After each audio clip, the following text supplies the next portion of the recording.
Meeting is being live streamed. Got it. Got it. Okay. I'm also, Shailesh is here. I am back. YouTube has started. We are admitting everyone in the room now. Okay. And we are going to keep quiet.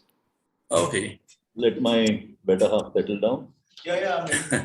No, even I said I'll quickly go and take a leak. Okay, guys, let's enjoy, everybody. Got it. Okay. Where are we, Roop? I can't see you. I'm also, Shailesh is here. I am back. YouTube has started. We are admitting everyone in the room now. Okay. And we are going to keep quiet. Okay. Let my better half settle down. That was you. Oh, there was a lag in the live stream. Yeah.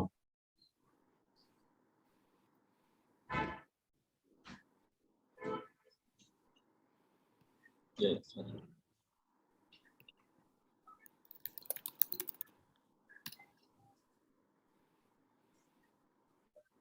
Okay, guys, very good evening, ladies and gentlemen.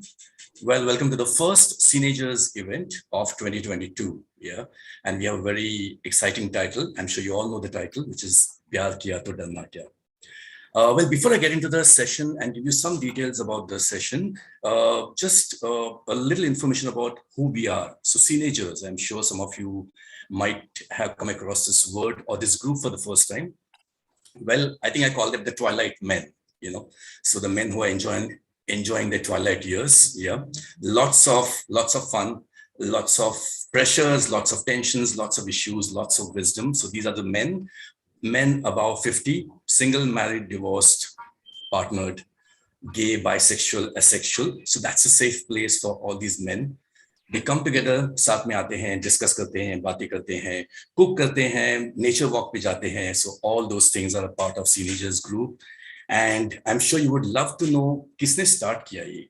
Well, 2017 में हमारे very own Mr. Ashok Rao Kavi, जिन्हें हम प्यार से अम्मा भी कहते हैं, मैं अशोक जी कहूंगा उनको, a very senior gentleman. Of course, I'm sure you all know the first LGBT activist, okay, the one who discussed gay rights and homosexuality way back in the 80s, okay. So this gentleman, of course, felt the need that the senior or the older gay men, their needs are different, and there should be some kind of a group, to bring them together and to discuss the issues and try and sort out as much as we can.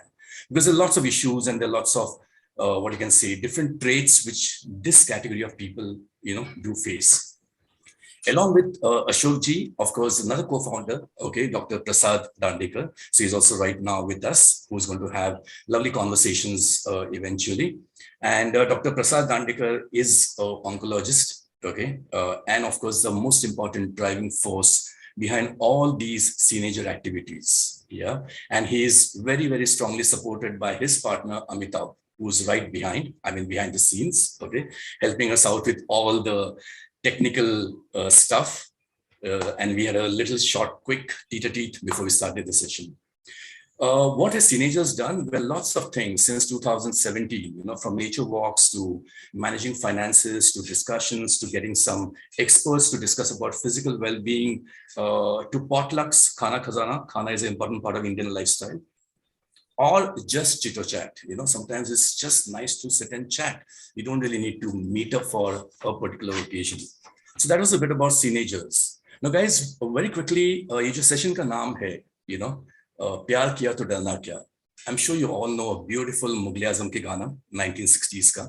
Seenagers को सबको पता होगा. Lovely Madhubala, Naushad ji and Lata ji, जिन्होंने सुंदर गाना गाया, Dilip Kumar. But वो जमाना था जब हेट्रोसेक्सुअल प्यार भी इतना मुश्किल था, इसलिए गाना प्यार किया तो डरना क्या. And cut to, if you come to 2022, we are into Shubhamangal Zara Savadan, a gay romantic love story, Khullam Khulla, bindas, straight in your face, okay. And I think that's the change we are seeing. That's the evolution we are seeing over the years. And I think that's very encouraging. And I'm sure today in the world of social media, getting to meet people has become very easy. Connecting with people also, I think, has become very easy. But uske aage kya? Are we able to sustain it? Are we able to take it further? Are we able to connect on a better platform, or is it just connection after connection after connection? That's what sometimes grinders, Tinders are all about. You flip, and you get new guys, but where do we stop? Yeah. And I'm sure in this entire world of changing dynamics and the whole evolution happening and Indian gay fat wedding happening in Hyderabad and lots happening on the scene, I'm sure it's also interesting to know that there are real life couples who are there in our society. Yeah. And we at Seenagers have got hold of two charming couples who are right on the screen with you. Okay, Dr. Roop and Neil, and of course we have Jerry and Kunal. And Dr. Prasad Dandekar is going to have some lovely conversations with them and ask them a lot of questions and get to know what keeps them going. What are the dynamics? Okay. So before we dive into it, just a couple of things. Kindly keep your mics off. Yeah, kindly keep your cameras off because that would interfere in the little technical issues. And any comments, any questions you have, please put them in the chat box and we'll try to take them one by one. Yeah. Okay, guys.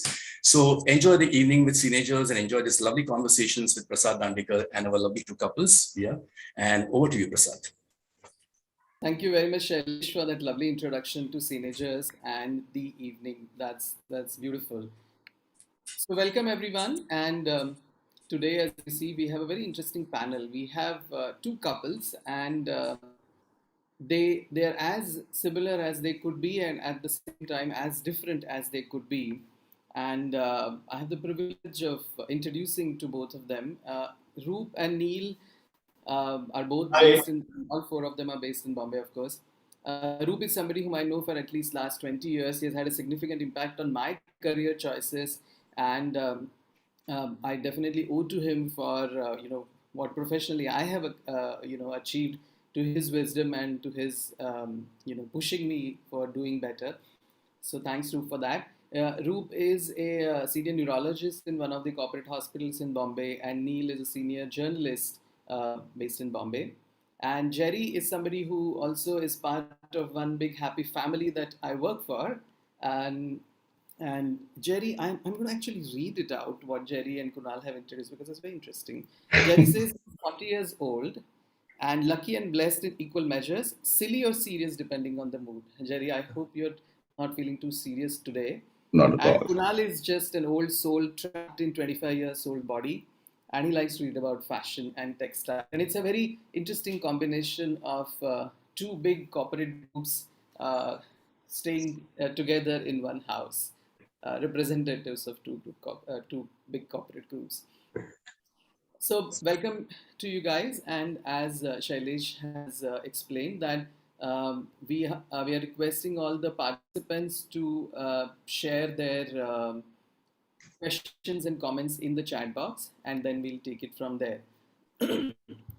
But why don't we start with you telling us, Roop and Neil, about how did you guys meet and what happened when you met? What was the chemistry like? Why don't you tell them? We met actually at a friend's place for dinner. And as it turned out, Neil had come down from Pune for an event. And he, together with a friend of his and this common friend of ours, we went over to her, this common friend's house, for dinner. And as the dinner ended, I offered to drop Neil to the bus station. He was planning to go back to Pune. And somewhere around Mahim, because we were in Andheri, I was living in Bandra, I had to drive into Dadar. Somewhere in Mahim, I said, "Why are you going tonight? Why don't you go tomorrow morning?"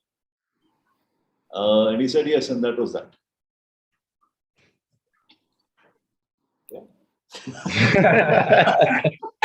Oh, That was very quick. yeah, I know. Very quick.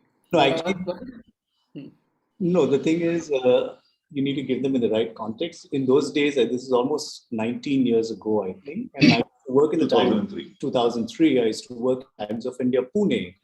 And I'd come to Bombay for the GB Film Festival, actually, which I think was on a Saturday or a Sunday.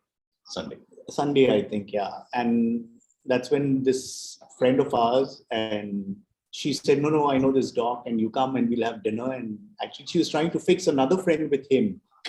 I accidentally happened to go there for the film festival and, meet Roop, and that was that, and then, So whatever. yeah, that's how it started, I think. But I was still working in Times Pune, not in Bombay in those days. So well before the era of Grindr, Tinder, and God knows what else. Yeah. Oh, yeah. Just purely, it was serendipity, complete serendipity. And this is the old, calls and emails were made on Times of India office. So my boss used to sit next to me. Of course, he knew Roop and he's saying he's a very handsome man. I said, yeah, he is. And so when Roop would call, everybody would be there, like ask him to come to Pune. And, they all wanted to meet and see who this special guy is. And because I was out and open at work as well. So they were quite keen and very happy that I found someone in life. So, yeah, I think that's how it was, right? Yeah. You met Gauri, Jojo, and everyone. So, yeah. What about Jerry and Karan? Kunal. So yes, Kunal does share her name with a very famous Kundra, but this is Kunal. You wanna? So we've been together for 4 years, but we've known each other for 5. And it was in 2017 where we met. I was a speaker at a conference that was being organized partly by him and his group. He was a member of a certain young students group that was organizing a conference at the Leelas.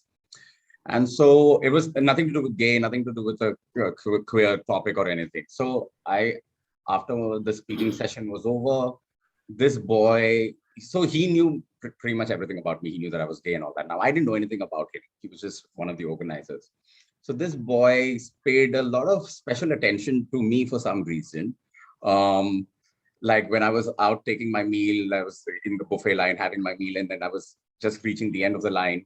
And he said, when you're done with your meal, I'm waiting here with a plate of dessert. So come over and have dessert. So I was very strangely struck. But at that time, I was like, you know what? Young little boy, but paid no attention to those kind of hints or cues, or didn't pick up on any of that. But then as the conference went on for a couple of days, I think we just spent a lot more time together. And it became really quite intense, actually. Like we went out on walks at 3 a.m. in the night. Yeah. So I think by that time it was very clear that he was gay. Because until then I had no idea that he was even gay or interested in me in any way. But then I think as the conference kind of draw to a close on the 3rd day, we knew that there was something that we were really interested in exploring. But then he's from Delhi originally. Kunal, we are not able to hear you at all. Oh, louder. No, we can't hear at all. Can you hear me now? Yes, now we can hear you. So I think so I have to lean on this side and then talk. Yeah, And closer to Jerry, and I think things will be fine. I think so I was there for 3 days, and on the 3rd day when I was supposed to leave, and I missed my train because I underestimated Bombay traffic, and we thought that it would be a good idea to go from Andheri to Bandra and go back to Andheri and then come to Bandra to take a train. And while in the middle of all this, I'm trying to making the ends meet and try to get some train seat. There was a train which was starting from Vasai Shatabdi, and we are running to get some cab. And this one texts me that, why don't you come to a house party with me? And I'm like, this is a crisis moment happening. I'm supposed to be back at home tomorrow in the morning. And but we knew that we will stay in touch. And I think suppose that. Yeah. So then after he returned to Delhi, then it was 1 year of just chatting online and just staying in touch, and without any kind of expectations really of a relationship as such. And then I think 1 year later, literally to the day, 1 year later, we met in Delhi. And that's when the question was popped and the answer was given. And then we were like, let's just dive into this. So it's been 4 years since that day. And it's been very happy 4 years, I think. Yeah, with its own ups and downs, but yes, mostly happy. Last year. Yeah. That's lovely. That's lovely. So, we have two different generations here, where one is from the generation where internet was just beginning, and you guys have met 4 years ago. But the interesting thing is between both the couples, there is almost a generation gap. So Neil and Roop, as I understand, there's a 14-year age difference, and Jerry and Kunal again, there is a 15-year age difference. So Do you have to? you're old. Yeah, Jerry, you're really old. So, what works? How does it work across the generations? Roop and Neil, do you want to tell us how does the age difference sort of work out in the relationship? I don't think age difference is much of an issue as long as you share common values and there are common interests in both the guys, or even for a straight couple, why only gay men? So I think that is more important. There have to be some kind of common interests. You need to share some values together. You need to like few things, I would say, as well. So, and we share a lot in common that way, although we are poles apart with views and so many other things in day-to-day life. But yeah, I think that just didn't matter much to me, at least, and neither to him, I think. Yeah, I second that. I think values matter, and that was pretty much clear very quickly within the first few weeks itself. And one value that I think both of us shared is that both of us were mentally attuned for a long-term relationship. That was something that was a background that we actually came from. So it took about a year before he could move from Pune to Bombay, Mumbai, and move in with me. But that was something that we had thought about, and I think shared values and a shared home. I think a shared home is crucial. Actually, yeah. So shared values and shared home. I think most of us are privileged here that we are able to stay with our partners. That's not, unfortunately, the case for a lot of gay couples that we see. But I find it interesting that you are talking about shared values and not shared interests, because a lot of people talk about, oh, we like to watch movies together, we like to listen to music together and things like that. Do you want to sort of talk about what do you exactly mean by shared values and how are they different from shared interests? Shared values meaning the things that both of us hold important. It's how we interact with people around us, the kind of our personal sense of responsibility to both to each other, to our families. Those things there was no difference in the way we thought about a lot of things. Interest, yes. The one major interest that both of us have is both of us read a fair bit. We like food. But for instance, Neil is heavily into movies, which I'm not. I keep telling him, come watch some movie with me, and he hates it. But so interests can go up to a point. But these are things that. So, for instance, whether it was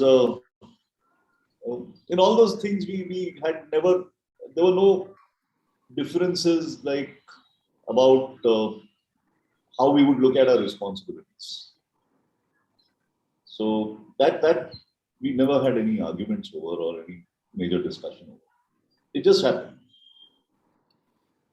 So, as I hear it, it's a connection which goes far deeper than behaviors and interests, and it actually sort of ties down to your core values and maybe your upbringing and what your ethos is. What about Kunal and Jerry? So, yeah, I mean, we share a 15-year age gap, but it doesn't look like it at all, does it? I mean, yeah, because we have this running joke between us that Kunal is a 25-year-old boy trapped. I'm sorry, Kunal is an old soul trapped in a 25-year-old body, and I am like this teenage girl trapped in a 40-year-old boy's body. Yeah. So I think somehow our souls kind of connect at some level. And I completely echo Roop's and Neil's point that, shared values go much deeper than shared interests and behaviors. And I think in that sense, fundamentally, we value the same things in the relationship. Respect, dignity, working hard at conflicts and trying to resolve them in a healthy manner, and commitment to making things work, right? Yeah, so it does define your expectation from the partner.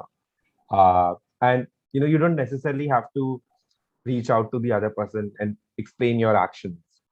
At times, when you share values and you share the core ideas, it is so innate and it's so natural to your relationship that it just brings you home every single time when you're having a discussion. Yeah. So that is something which we do, and we do have like extremely varied interests from each other. Yeah, like there's so many things that Kunal is interested in that I am like now delighted to learn about, because it is only something that he can bring into my life from his generation and his field and his mindset. Yeah. And same is with Jerry. And I completely take Neil's point. At times I don't take time to go into his interests and be like, okay, let me just sit on it. But still I admire it and I know why it is important to him and what does he enjoy. So I don't condone that thing. So that mutual respect is there for each other's life. You mean condemn? Condemn, yeah. Huh. Yeah. So how we want to approach certain arguments which we have, or even analyze situations which we are going through, it just falls in place every single time. So and everything is a learning curve. Like, I don't think there is at any point where you're like, I'm the older one in the relationship, I know everything, or that we have been in a relationship for 4 years now and it's done, the learning is done. There's constant learning about how to negotiate the differences in the relationship, both from my side, because I have to adapt to a different way in which I'm with this partner, and he has to change and adapt in the way in which he's with me, or in any relationship in his life, because I mean, for him, this is his first relationship. And so there's constant growing and learning in both ways. So, very often, and especially when you are chatting with the younger generation of today, whether it is in person or sometimes even on social media, people are looking for people who are like them. I want somebody to go with me for films. I want somebody to go with me for treks. I want somebody. So they basically, sometimes I feel people are just looking for their own clone to be in a relationship. And to a certain extent, I find it very narcissistic.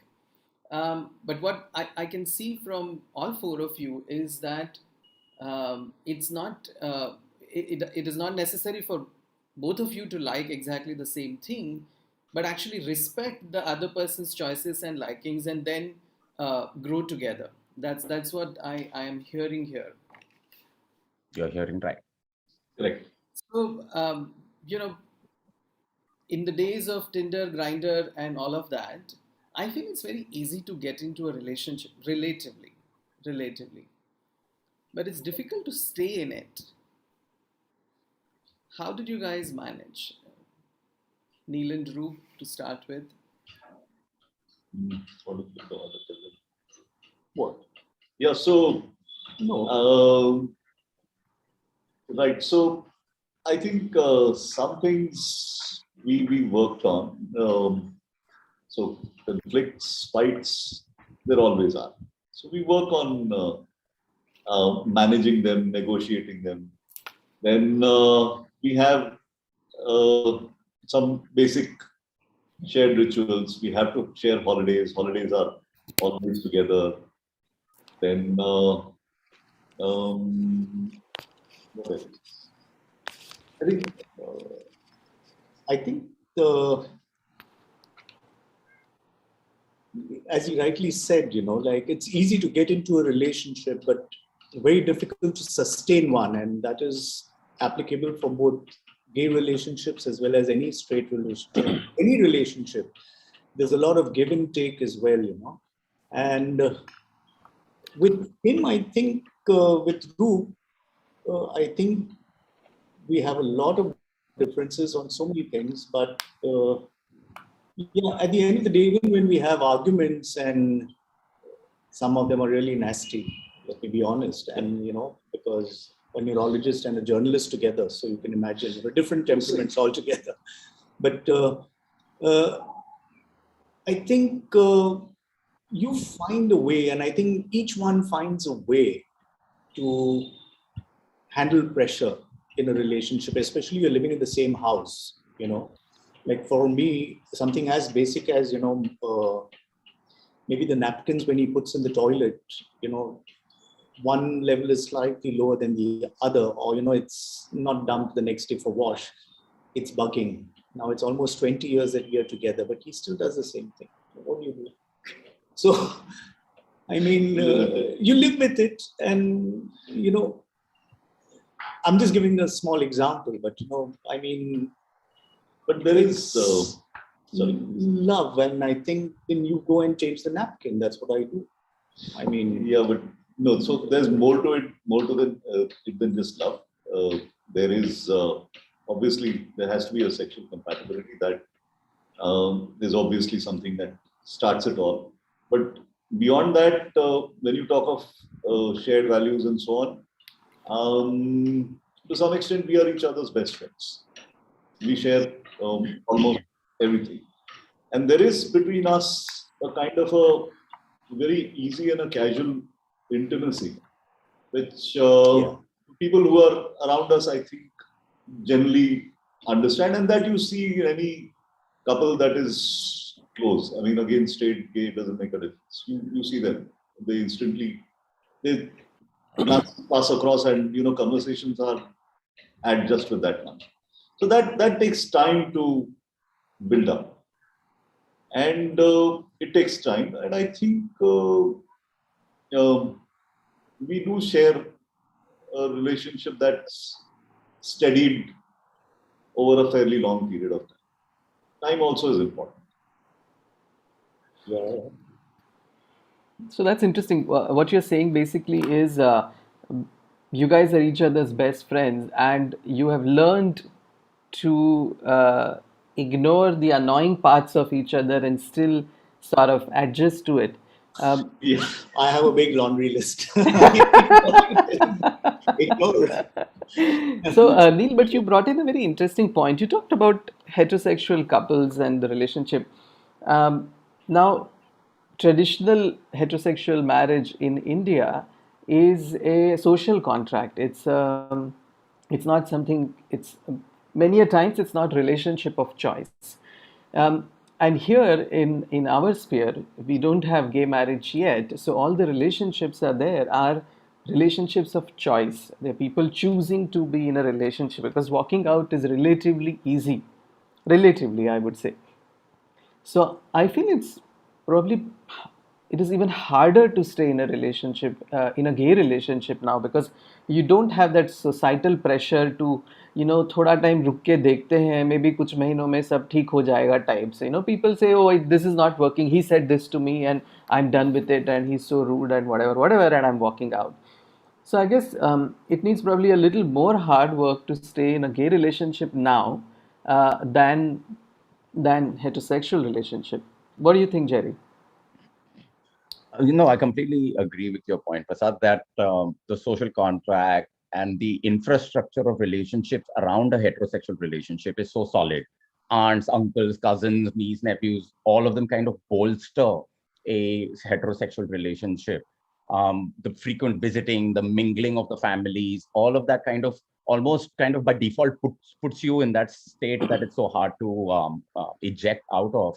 But having said that, Prasad, see, gay relationships में ये भी होता है ना कि I need to be in a relationship. Like singledom is so stigmatized by so many of us, as you mentioned in your own introductory comments, that I need to be in a relationship. So however toxic it is, however abusive it may be, however badly I am treated as a doormat or I'm treating the other person as a doormat, we will try and maintain this relationship. And we will try to, I mean, whatever we'll do to call it a relationship. And so I think that also has to be addressed, that singledom is not any better or worse than being in a relationship. And that many people have really great, fulfilling experiences as single gay or queer people in this world. And that being in a relationship doesn't by default mean that you have a healthy, good, lovely relationship worth protecting. Sometimes your own self-respect requires that you please get out of a relationship or please end it. You have any thoughts on that, babes? I completely resonate with you. So, what is keeping both of you stay in a relationship? How are you managing to stay now that you jumped into it 4 years ago? How are you managing to stay in? I will be honest here. When I like, so this was my first relationship, and I had this heteronormative idea of what a relationship should be and how you should, be around your partner or how your partner should respect you, etc. And then I realized that, there is a lot to how you define your relationship to be with your partner. So your relationship has to make sense to you necessarily, not to everyone else. Absolutely. So, and then we started celebrating that. We started investing in each other's growth. We started accommodating more to each other's annoying habits, and understanding that maybe he needs this moment right now. Maybe he wants to let it be. He wants to annoy me right now just to get some attention, and just acknowledging that and reciprocating it too in a very healthy way. And like every battle doesn't have to be fought. Every battle doesn't have to be fought. At Right? times you have to just Like, take a sigh and be like, let me take you out for a coffee. Let's just eject ourselves from this situation. That's right how now. she is.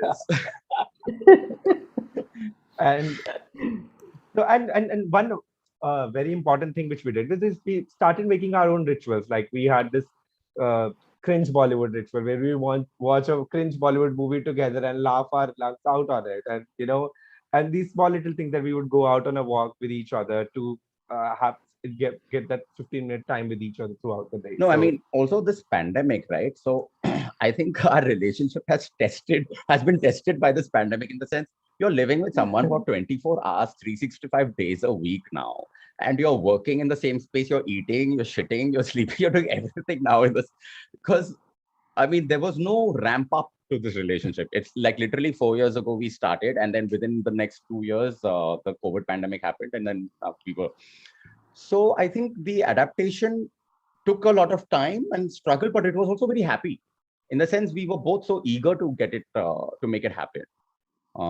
So I think, yeah, as we created rituals, we had a cringe Bollywood festival nights, and then we have our walkings, and he watches his pageant shows, and sometimes I'll watch some stupid documentary. So yeah, we have our own little rituals that we share. That's nice, creating rituals.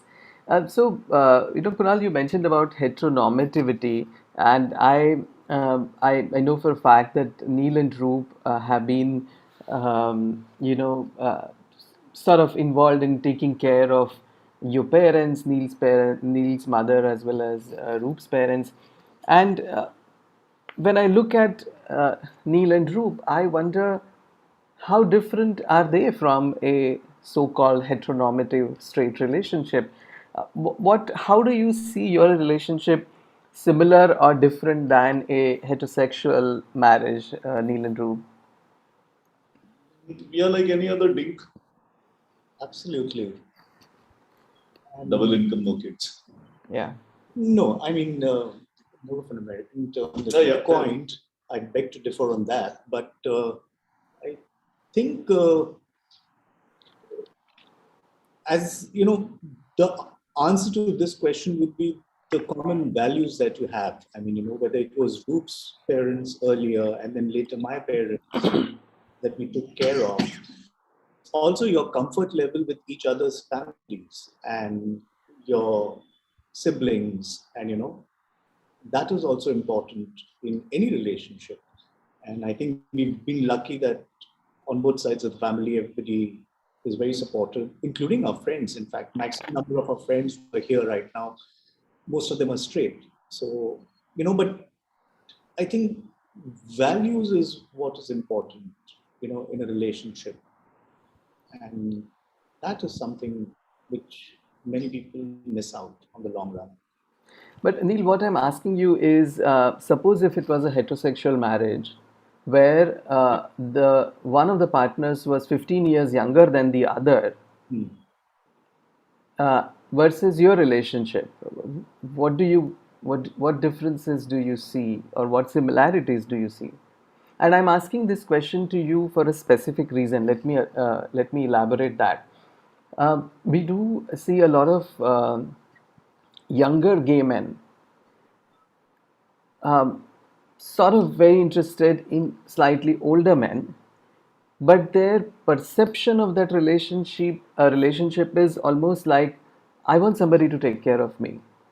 I'm not saying that everybody is looking for a sugar daddy, but that seems to be the premise many a times, especially teenagers and people who are just sort of figuring out their sexuality, and it becomes a little tricky. And many of the teenagers will agree that we meet these youngsters very often on social media or wherever, and the expectations that they have from their new older partner are very different. It is almost like a fairy tale, sort of, my older Prince Charming will come and sort of do things for me.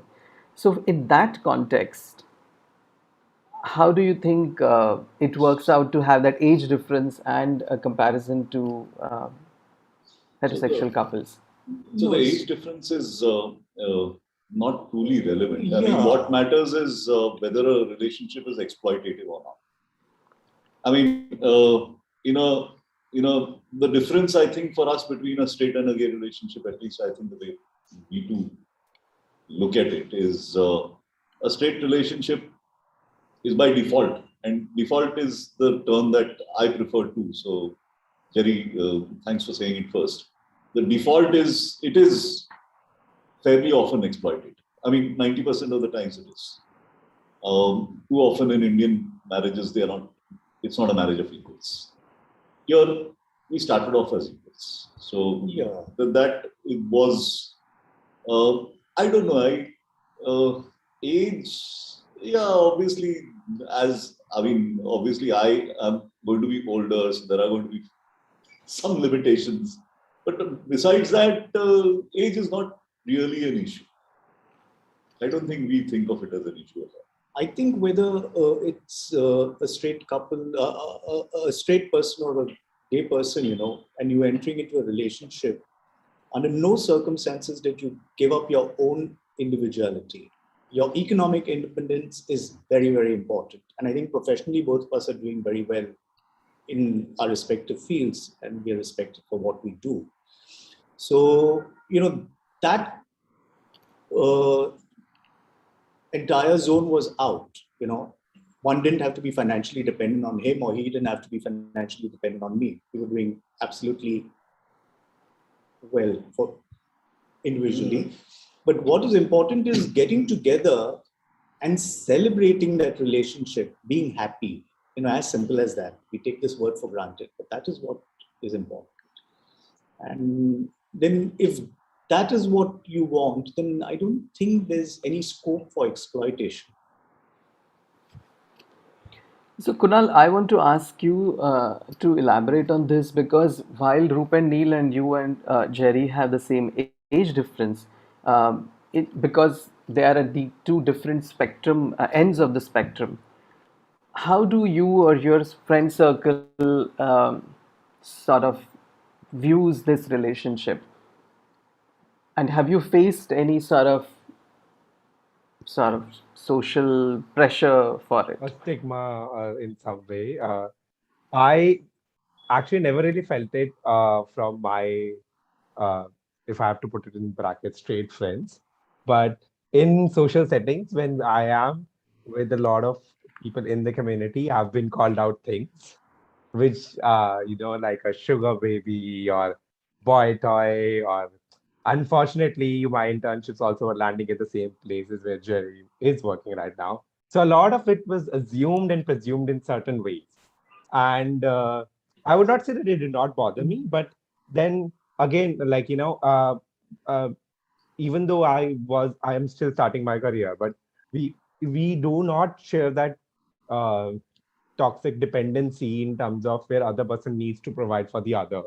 Uh, and it was always the case from the beginning. And we appreciate that. We take care of each other, but we both are very independent individuals. We have our spending patterns which are based on our means, and we do not question each other that why can't you afford this or why can't you give me this. It's not an expectation which is set uh, by us in this relationship. So that's how we dictated it.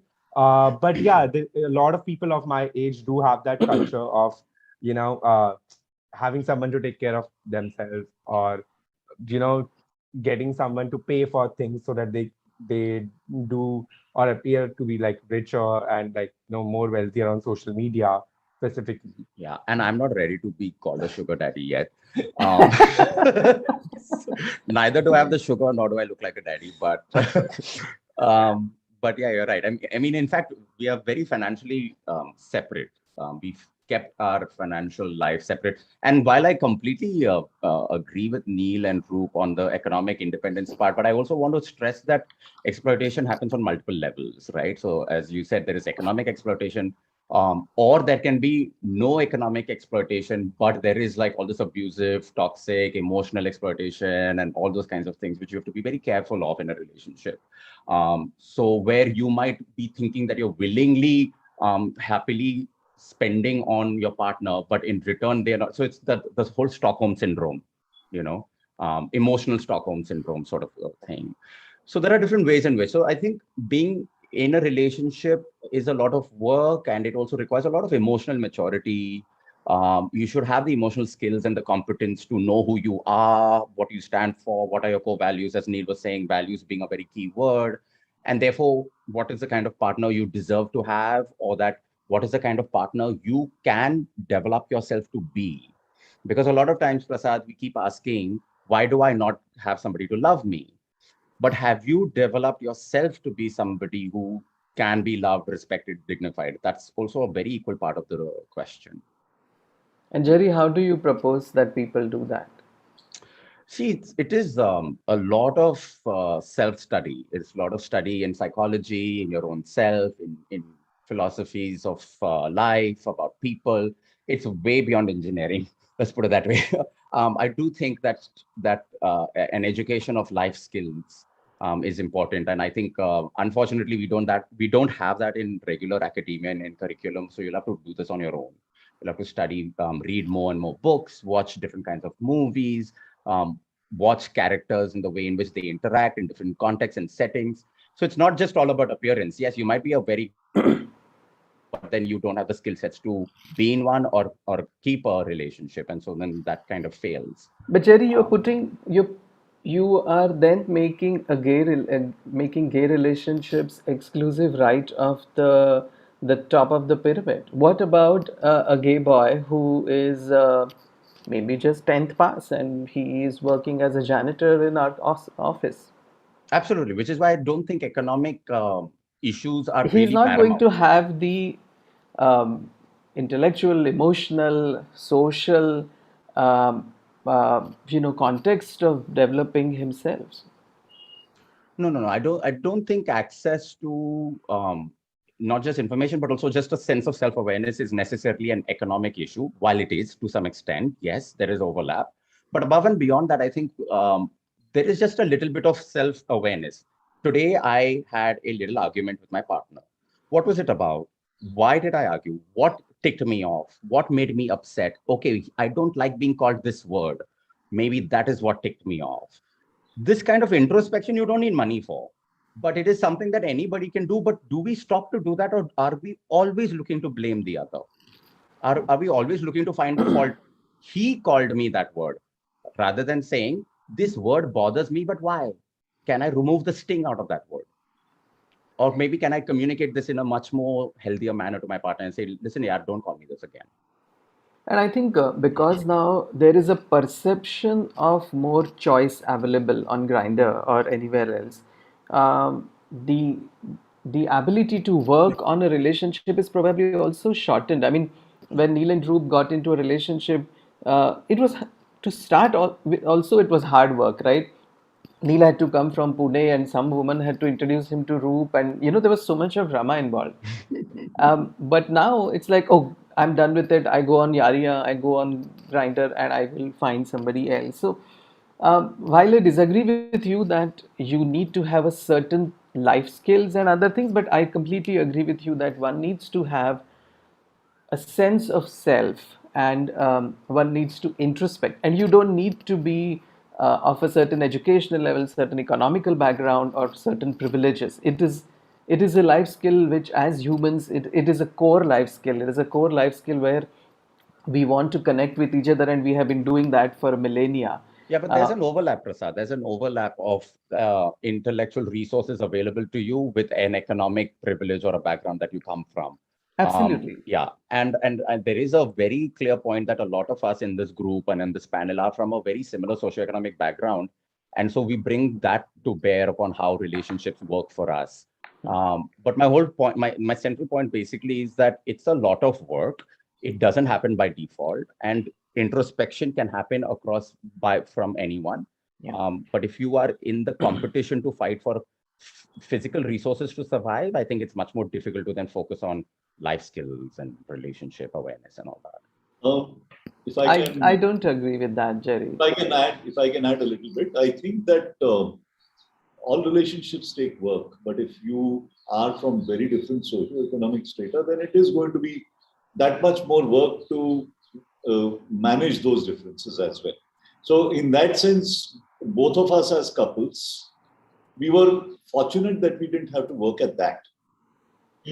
So anybody who says sugar daddy, sugar baby and all that, that's actually complete rubbish. I mean, that is I'm sure there'll be people who will make a relationship work in spite of those differences. And we know those. Absolutely. So that's absolutely no way that I'm going to negate that. But what I think is that, then you understand that too is going to be part of the burden that the relationship has to work through. So you have to make that commitment. So we seem to have slightly different views, where Jerry is sort of bringing out a more sort of an evaluative approach to the relationship, while Roop has a point where all these differences and everything people will figure out. The message that I want to sort of make here is that gay relationships are not for the elites, which seems to be to a certain extent the feeling in the community also. Oh, tumhe to kya hai, you guys are rich, you can have relationship. And that's not the myth that we need. I mean, at least I want to propagate. And everybody can work on a relationship, and as Jerry pointed out earlier, everybody doesn't have to be in a relationship. If you land up in a relationship, you manage to stay in a relationship, that's beautiful. But if you're not, it doesn't mean that things are terrible for you.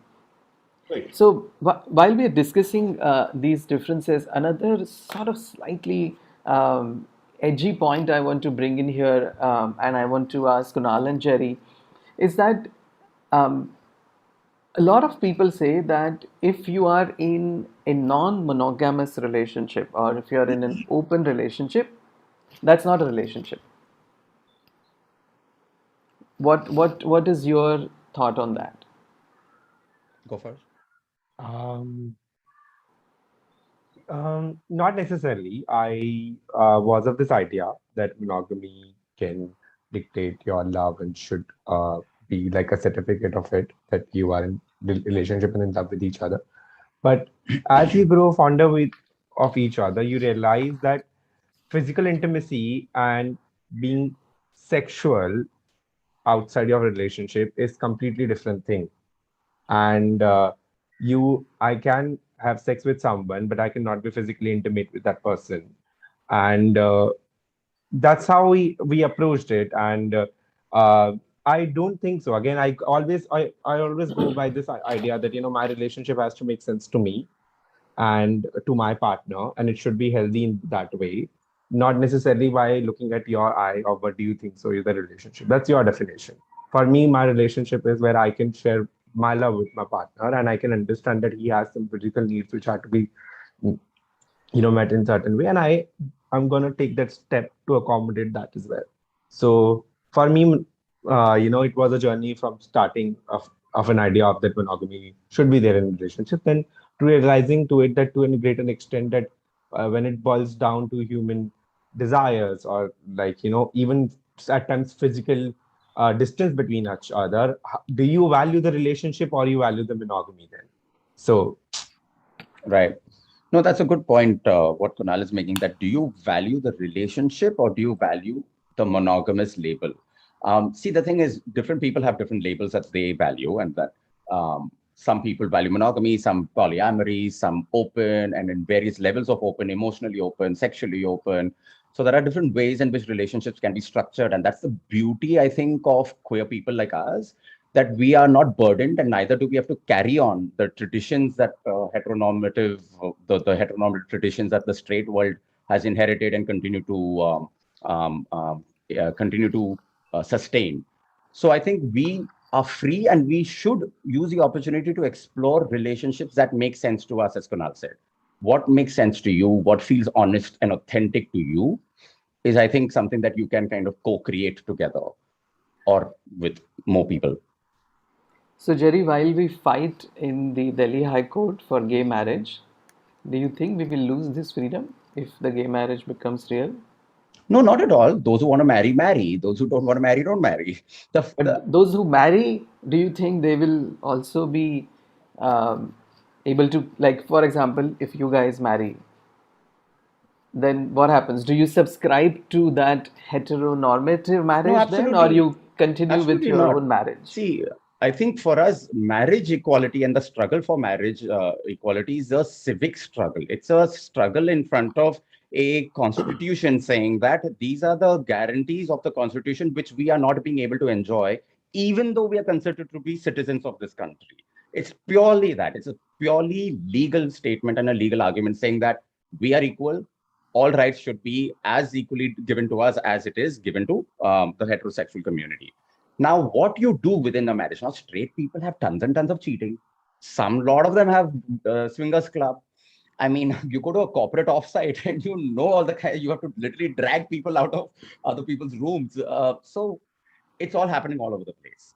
That does not in any way diminish the value of that legal document that they get, saying that they have a very sacrosanct marriage where property rights are recognized, hospitalization, visit rights, and inheritance rights are recognized, and all of those things, which are the important legal civic rights that we need to have. But apart and beyond that, it's up to you to negotiate the relationship how you want to. Neil and Dhruv, how do you view gay marriage as such? Hopefully in our lifetime it will come. Then would you subscribe to that? And what are your views on that? Yes, I think marriage is important because for the simple reason there are many things which can get sorted out in a gay relationship. Like, for example, between him and me, making a will to nominate him. But the moment when you have something as simple as a legal certificate of marriage, then all of that is taken care of, which I think the heterosexual couples, it's very natural and normal for most of them because it comes easily that way. But when you see the kind of gay relationships around us, and like we all are paying the same taxes, we all are working hard, and then why there is discrimination? As simple as that. So yeah, and I'm quite positive. I think they will allow gay marriages in India, and as and when they do, yeah, sure, why not? So will you get married if they allow gay marriage in India? We would have got married actually because of the pandemic, We were all booked to get a marriage done in wedding done in London. The dates and everything were fixed, and then unfortunately the pandemic happened, and here we are. We were actually, we had completed our registration. We tentatively had dates fixed. That's wonderful. Yeah, but COVID hijacked it. I know. So yeah, when things ease a bit, yeah, why not? Yeah. Jerry, Kunal, will you get married if it becomes legal in near future? To each other. I didn't say that. I just asked you an open question. That question we haven't popped to each other yet. So let's Yeah. just keep that question open. Look at the positives. Yeah, you can Harrison legally.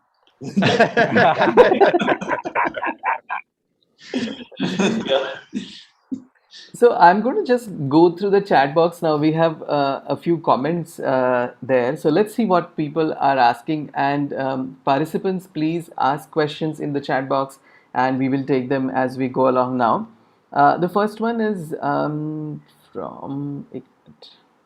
There's a lot of questions in the chat Yeah. box. So Rahul is asking, how do you join this group? Rahul, Seenagers group is a support group for older gay men above the age of 50. So if you are about the age of 50, I've given my telephone number. Send me a WhatsApp number, a WhatsApp message. We'll schedule a call. After that, I will send you a small little form to fill up. Once you fill up that form, you join the group, and then you are a part of our party. If you're younger than 50, you probably have to wait a little longer.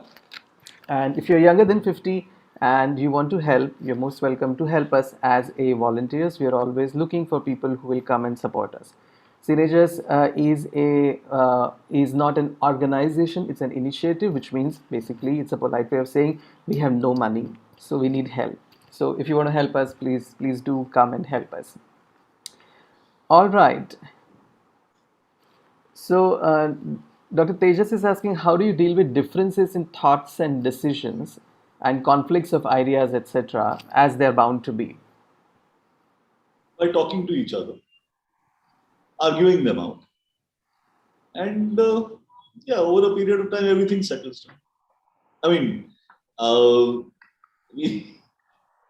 we generally are broadly agreed on a fair number of things. So, but the minor things can lead to very nasty arguments.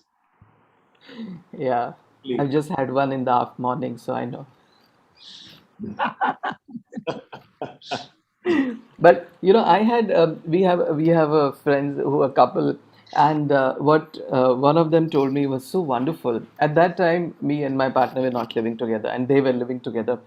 He said, we fight throughout the day sometimes, but this when we cuddle in the night, when we wake up in the morning, it's all gone. It's so beautiful. And I found it very inspiring that that actually sort of made me think even more that okay, we need to start working towards living together. And that's a privilege that some of us have, of living with your partner and sharing that joy, and then sort of making up all the arguments that we may have. And arguments, as both of you have pointed out, are an integral part of a relationship. So let me point out that the way it goes is that first homosexuality gets decriminalized, then marriage becomes permissible, and then our, in a sense, we become mainstream. So these are the standard stages through which all societies in the West have gone through. So it's only when the two of us get married and our marriage is celebrated that maybe somebody who's not as economically well endowed will understand that that is possible. So that's okay. I mean, we see that partly as being, in a sense, also flag bearers. We understand that. We have a responsibility to that as well. Absolutely. And people look up to many couples like this, and many a times you may not be even aware that somebody is idolizing you, because we are out there, especially both of you are But out there. yeah, Prasad, though, while that might be the case, but I really still want to emphasize that the opposite of being in a relationship is not being lonely, it's not being alone. It merely means being single, but it also means that you still have a good network of friends, a tightly knit community, and you can have such a celebratory life with your community, your closest friends, your chosen family taking you through the journey of life. And I think that is its own beauty. And don't sometimes what happens is when people find their partner, then they tend to only stick onto their partner, and then they become isolated as a couple. And then they kind of, withdraw from a community, withdraw from their friend circle, and then like, "Arey, in log dono hamesha akele," they only just hang out with each other.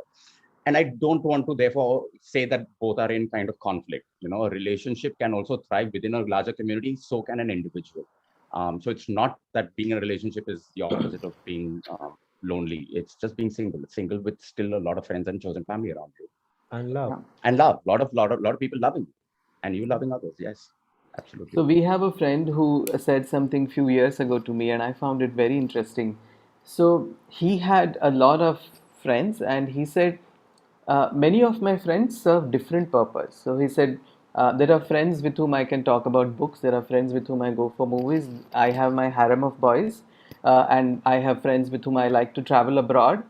And he said, I don't think at this point I need a partner who can do it all, because you Absolutely. cannot have a partner who can do everything for you. Absolutely. So he had sorted his life so beautifully, that having those partners. Now he is partnered, and but he still has that rich life around him, that rich family of choice around him, where each of us sort of fulfill a different need for him. So Ivan is asking, were there any issues with parents and family? And I want to ask Kunal, because Kunal is the youngest of all. So Kunal, did you face any problems when you came out or when you moved in with Jerry? Yeah, a lot of them. My families are not, unfortunately, like the most supportive of my sexuality. And but they, over the time of Jerry being involved, and they see me thriving, reaching for my goals, and living a healthy life by myself in a big city like Bombay. I am originally from there. They have come to terms, and they now reach out to him as well. And so they have started making those small emotional bridges, I would say, Yeah, baby and steps. baby steps. And I'm also not rushing it. It's a challenge for them as well. And a lot of us just need empathy, and a lot of us just need love and care. Absolutely. So just giving them their own time to come in terms with it, and just celebrate our love, and together as a family. And I am pretty much optimistic that that's going to happen soon. I'm trying to always rush it. I'm like, I'll come to your home and I'll have chai with your mom. You just tell me when I'm gonna be there. But But Kunal, you these are bring out a beautiful point here, that while we as marginalized people are expecting empathy and compassion from our family, what you are saying is that we also need to reciprocate that towards them and help them to come to terms with this different, lifestyle, not lifestyle, but different life that you have, a little away from what they had expected, maybe. absolutely. I mean, like, bringing a child in the world could be, it's really a task, right? And it does inevitably come with a lot of expectation for the child, which you as a parent would have.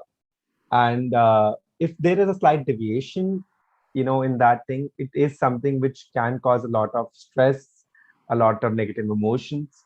So they also don't know. I mean, like, particularly in my family, don't know how to react to that, and their first resort is to just cry. And so you have to just tell them that, why are you feeling this way? Why? What are your fears? Let's just talk about it. Let's just see how rational is that fear, and how it does it even exist. I mean, like, do you they fear that I will be alone, and I'm like, no, I will be surrounded with a lot of love. And you need to appreciate that. You need to acknowledge that there is a world which does exist. There are people who help each other. So That's beautiful. Um, uh, Roop, I want to ask you, Darshan is asking, with age differences comes challenges of dealing with different career aspirations, responsibilities, and thought processes. How do you navigate through that even when shared values are the same? I think we were lucky that we could live together in the same city. Neil had to make a bit of a sacrifice. He had to move from, he wanted to move, so it was not too much of a problem. But I understand that if you are not able to live in I mean, if career is an issue, then that is a challenge that you have to work at. But yeah, so be it. I mean, uh, finally, I think anybody should be able to work towards a shared goal. I think that's an aspiration that's important. Okay. And Sunny's asking. I'd like to Sorry. add here, Prasad, we're talking about career and the relationship. In fact, when I told the editor that, I've met so and so and I'd like to be with him, but the thing is I'm in Pune and then I have to be. And I remember you had come to office in one of those days at BT, remember? So within 2 months, he said, okay, done, your transfer is done. And in fact, I was due for promotion, but Times of India moved me to Mumbai. And this is way before, almost 20 years ago, yeah. I mean, so 2004. Yeah, I mean, so basically, I think it's also how you handle the whole thing at work front and your personal level. Yeah, absolutely. So Sunny has asked a question which I think we have sort of to a large extent answered. So I'm going to skip that question and move to Ivan. Ivan is asking again, Neil and Roop, is it a challenge for you as a gay couple to be strictly monogamous? I think, see, just put it there. Wait, I'll Should do go it. answer. Just give me a minute, guys.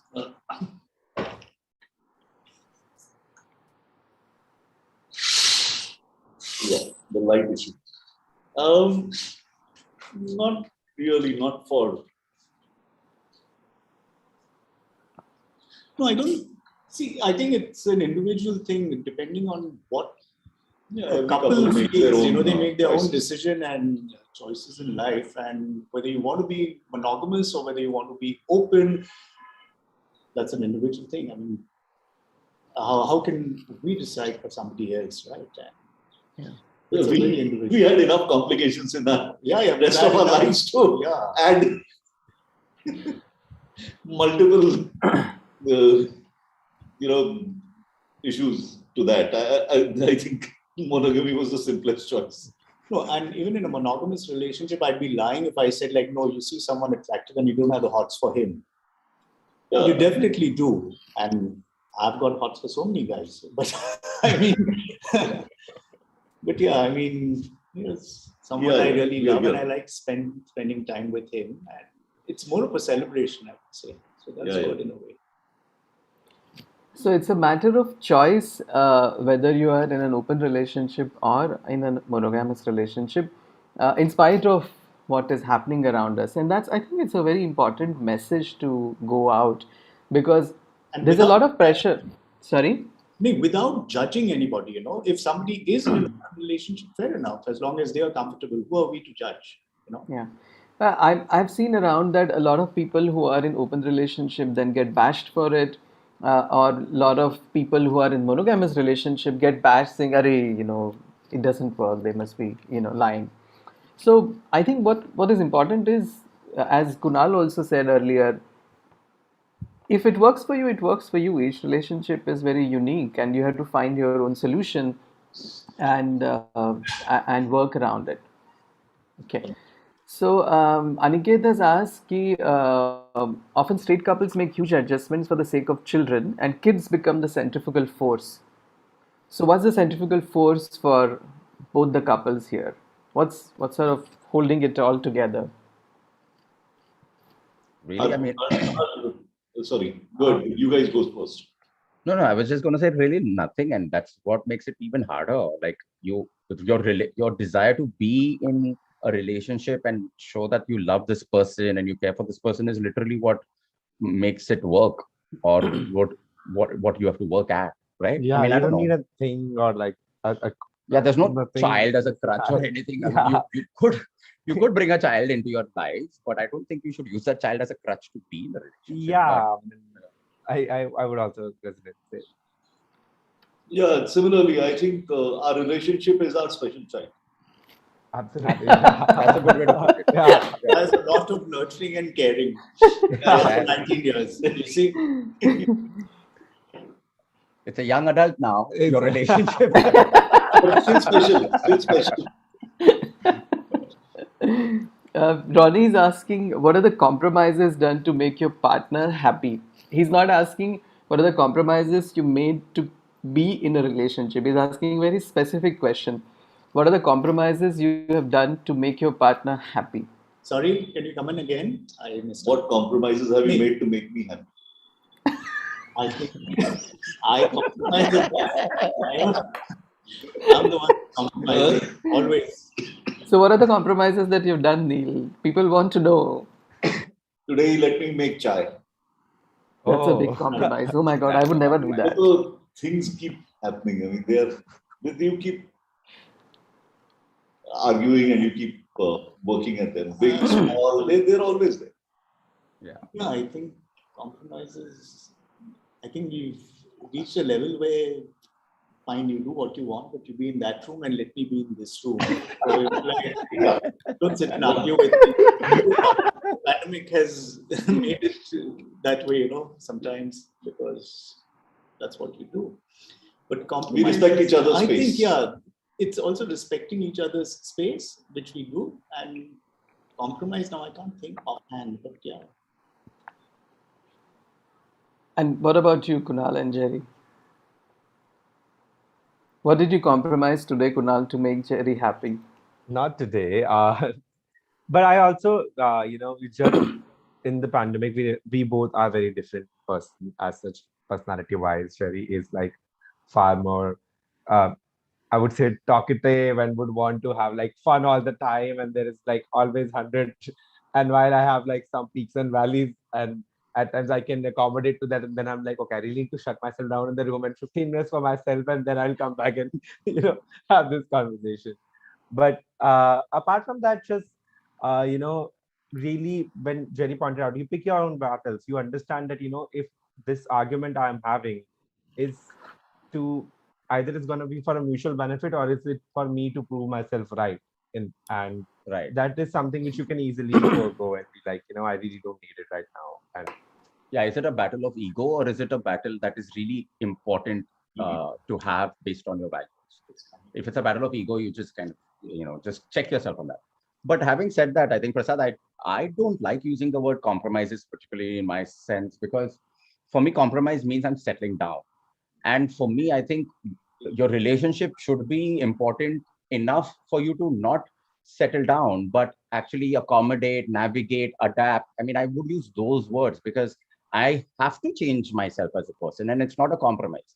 If I love my partner, I should be able to allow myself to change, navigate, adapt, accommodate, be generous in sometimes to their eccentricities, to their behaviors, to their needs. It's not a compromise, the way I look at it, because I think compromise builds resentment over time. I'm the only one doing all the compromise. Essay. Yeah, and it's one way of looking at it that it's a continuous work that we have to do, and there is no they lived happily ever after. Absolutely. Happiness is a choice, and you can make that choice by small things that you do or you don't do on daily basis in a relationship. So now that both of you are here on this platform and talking to, so many people who have logged in and people who will watch this on YouTube later, is there a self-created pressure on you to present yourself as happy couple? Is what Ivan wants to know. I think it's easy to slip into that. Yes. Also because it's the nature of this conversation and this platform that we are not going to put out all of our fights and quibbles and arguments right now in front of you. We are not on television. We are not getting paid. This is not Big Boss. So, so yeah, I mean, we will present a side to you that is a little bit sanitized, and to the extent to which we will share our vulnerabilities will be in generic statements. And you have to, as an audience, you have to understand that ये rosy picture है, इसमें थोड़े से होंगे quarrels, quibbles, which they are trying to hint at, but life is tough, life is difficult, relationship is really, as Prasad, you use this word in the morning, blood, sweat, and tears. Yeah, because if you go on Instagram and if you follow those couples, it's like, my goodness, what are we doing in our relationship? These people are like totally living it. They are in Bahamas and they are in whatever our case, places. it goes like, what are they doing in their relationship? Yeah, we're like judging. What's going on over there? Yeah. What's behind the Bahamas video? Yeah. Yeah. So actually, if you if you ever see Neil and me together, we are perpetually bickering. It's back and forth and back and forth. It's okay. I mean, that doesn't bother either of us. That's just the fun of having a group around. Yeah. So Jerry, there is a next question for you, and you can choose to not answer that question. Of course, any question, any one of you can choose not to answer. I'm going to ask that question because I know where that question is coming from. I have a little bit of a background to that question. So the person is asking to ask Jerry, what did he want or need when he decided or thought about going into a relationship with a guy who's 15 years older, 15 years younger, I think he means. Yeah, younger. No, actually, I did not want to be in the relationship. I wasn't the one who asked. So, in fact, I was telling him the whole time. I was like, "Listen, you're too young. Like, stay away. I mean, you've got other things to do. You've got a whole gay life to live. Go, जी ले अपनी जिंदगी. मेरे पीछे क्यों है?" But I think then I had to also be honest to the fact that I was really drawn and attracted to him.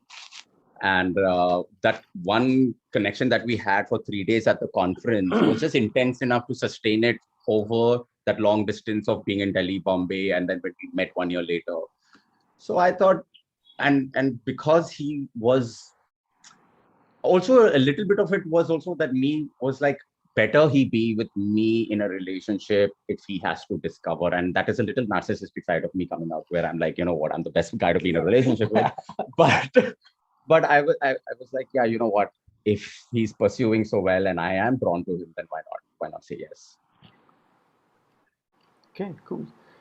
There is some discussion happening about financial independence, and basically, people are sort of saying the same thing, that it is a privilege to be in a relationship where both the partners are financially independent, both the partners are able to live together and make it work. And as I said, it's not really happening to everybody around us. And even when many of us, earlier were not able to do that, and as we grew older, more financially stable, I think some of us have been able to move in with our partners. So Ashok is asking, and Ashok is going to step in later on and share his thoughts. Ashok is asking, we have not discussed or opened the subject of couples who are not from the same socio-economic class, and we see a lot of couples in that situation. But I guess on this forum we are talking about these two couples, so maybe at some next event we can have somebody from two different socio-economic classes. And Ashok, I totally agree with you, because the challenges will be very different, and it would be interesting to know what those challenges would be. But I don't think the current panel would have experience on that. Okay, So, let's go forward. Can I add one quick point here? Sure, please. One is that too many younger gay men, don't look at financial, physical independence, emotional independence as a goal in itself. I mean, that is something that you actually have to achieve before you can become an equal partner in a relationship. You cannot live with your parents and say, "Oh, I'm going to have." You have to work towards your independence, and if you don't work towards it, relationships are not good. That's okay for middle class also. That's not. I mean, that's even for our class. There are too many people who are too comfortable with what they have and not willing to take that trouble of moving on. Yeah, and this sort of ties into what Jerry mentioned about continuous self-introspection, self-improvement, and building your life up. And I think to a certain extent also getting over this whole sexuality thing, that, oh my God, I'm gay, I'm gay, I'm gay. You are a professional, you are a child of somebody. We play so many roles in our life. And I see a lot of people who are sort of, to a certain extent, obsessed with their sexuality, and that, as you said, that may hinder their ability to move forward. So we are at 6:19. We have few minutes left. I'm going to take a couple of questions, maybe three, four questions before we wind up.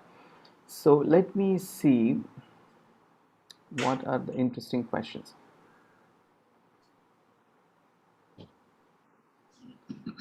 Um, hang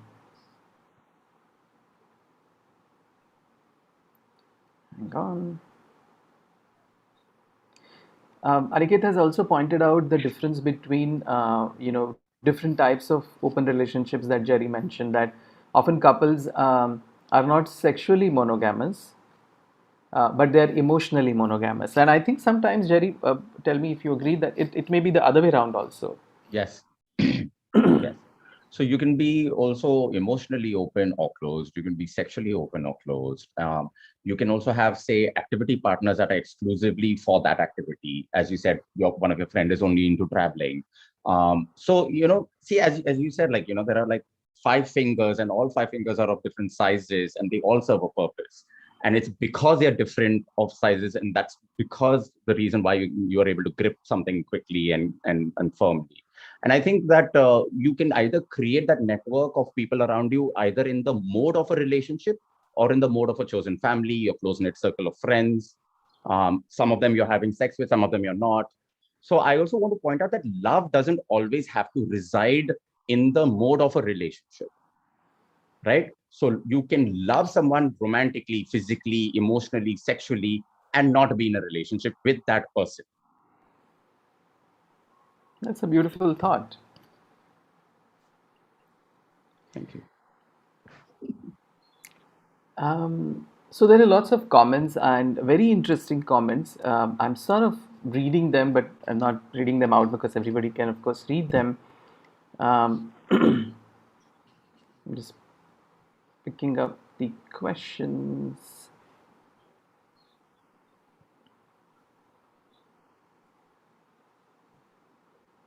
Okay, so there's a message that has come to me as a private message, and the person is asking basically what happens when the communication becomes impossible and the relationship gets toxic? What is the right time to move on without causing hurt? And how to be ready for the next relationship without carrying the baggage from the previous relationship?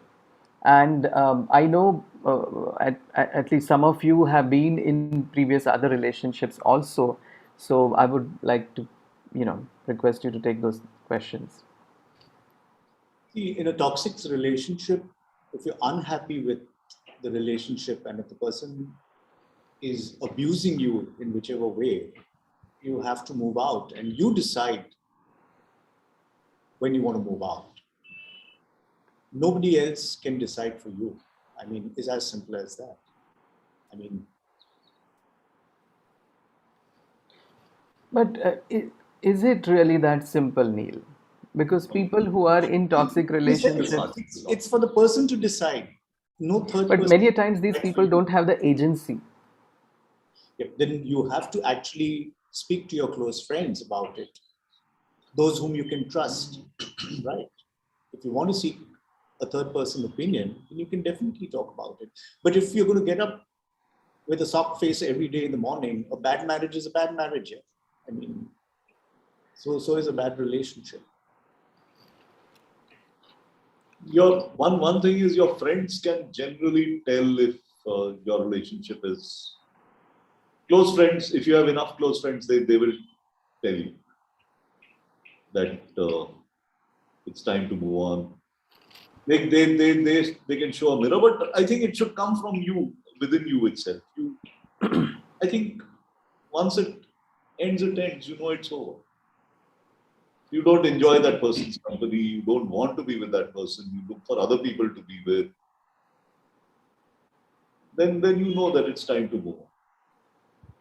So basically, having friends who will show you the mirror and help you to move out if you need That's to. one part. But you also internally, it's something that becomes quite clear.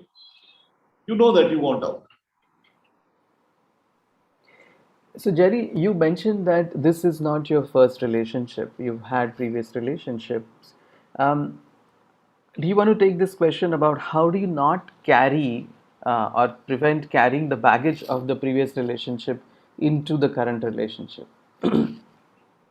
So, I'm not speaking as a psychologist or anything because I don't have that expertise, but I think you just have to allow yourself to change in a relationship, and that's exactly what I think I've done.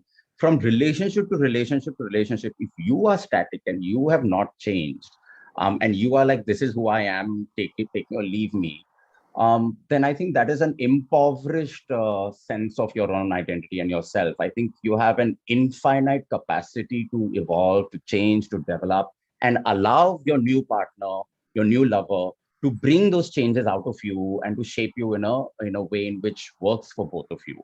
Of course, if it doesn't work for you and the partner is changing you in ways in which that are detrimental to both your mental, psychological, emotional, physical health, then I think that's where we say that's toxic. But as Roop said, that judgment call has to come from within you. And the way it will come is by you trying to observe and notice patterns. So every time I'm doing this, I'm getting scolded for, shouted for, or beaten up, or whatever. So you're trying to notice patterns, and you're trying to notice that I have raised this issue up with my partner.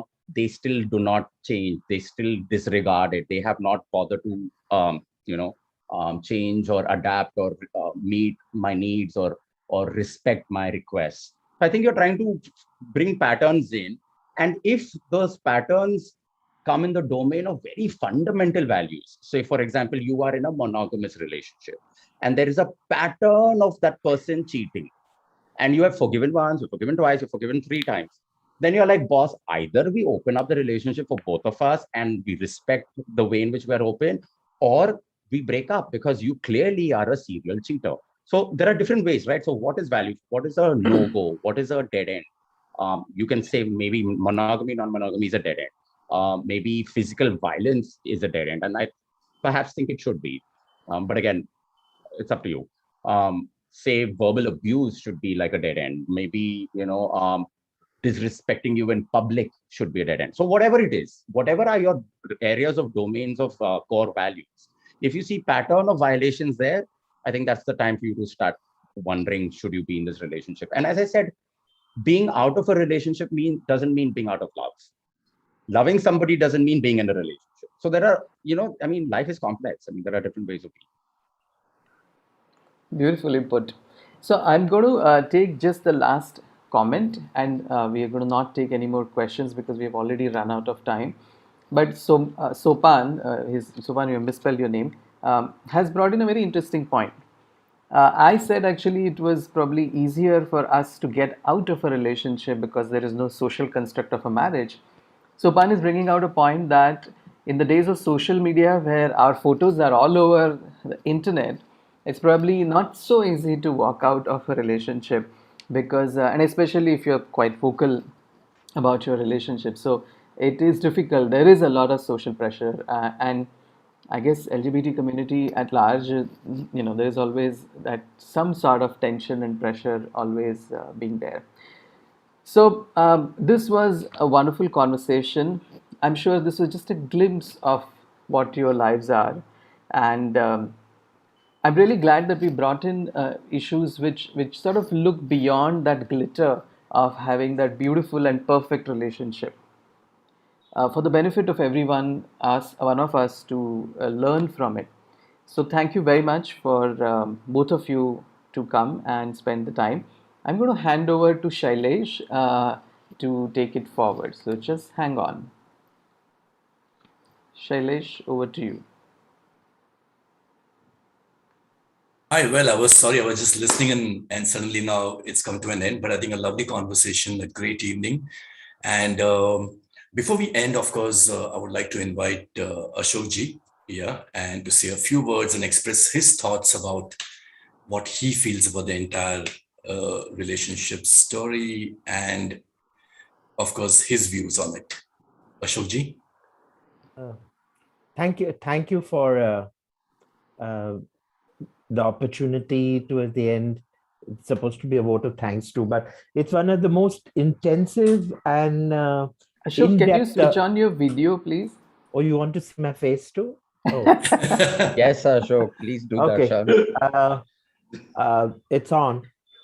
Um, It's one of the most intensive and in-depth, panels that I have had the privilege of hearing and seeing. So, and Jerry and Roop, thanks for the honesty. Some of it has been, I don't know how your partners have felt about it, but I somehow felt that some of them were extremely personal, and I would have brushed them aside. But congratulations for taking them on. I know Jerry and I know Roop. I think know for donkey's years. So coming from both of you, it is great. We have not been able to handle a lot of relationships here. It is essentially from the same socio-economic class. People polyamory or polygamy, and even interclass marriages, interfaith marriages haven't. It's going to take a long while for that to also to be brought on the table. But as Pratap here and Sunny and all have said, that that is for another day and another time. My job, of course, is to thank you all, and I think each of us has come here and taken away something from you.